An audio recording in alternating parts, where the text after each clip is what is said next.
Greetings, this is Scotch, reporting for Knerd News. We are in Las Vegas, Nevada, a few miles away from where the U.S. military exploded hundreds upon hundreds of atomic and nuclear bombs. Today we are going to the National Atomic Energy Museum. You're watching Knerd News! Duck and cover. Atomic.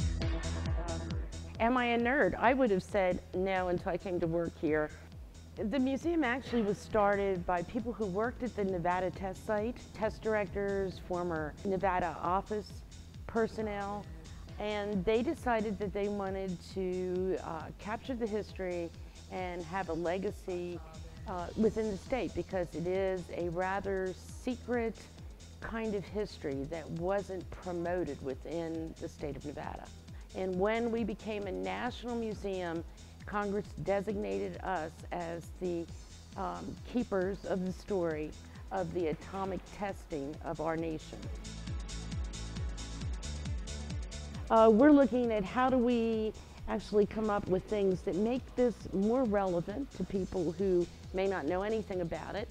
We want to make it more interesting to people who aren't necessarily interested in the history, maybe not even in the science, but how does it relate to their lives?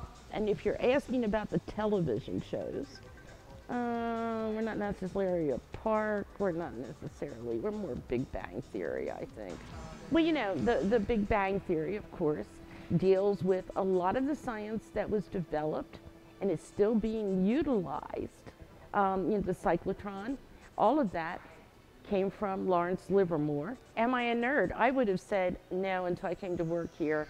And then one day I found myself getting extremely excited about the entire story of uranium and how uranium was developed, found, mined, how it was then processed, where, you know, which is the beginning of the atomic bomb. You start with uranium. I'm like, okay. And I went home and I said, oh God, I've just tapped my inner nerd. Yeah, I think I have a nerd side to me. Well, as a national museum, we're in the process of trying to reinterpret the history of the nation's atomic testing program on one hand, and on the other hand, we are doing Area 51, our temporary exhibit. First ever exhibit developed on Area 51, not only with the people that work there on the reality part, but on the myth part, the myths around Area 51. The aliens, UFOs, all of that type thing. Stealth technology, everything, all that secret technology comes out of the military. It's tested at Area 51. Eventually, we may learn about it. Probably 3 months before we opened this exhibit, you couldn't even call it Area 51. It was actually classified, the name. We don't allow cameras here. No photographers here.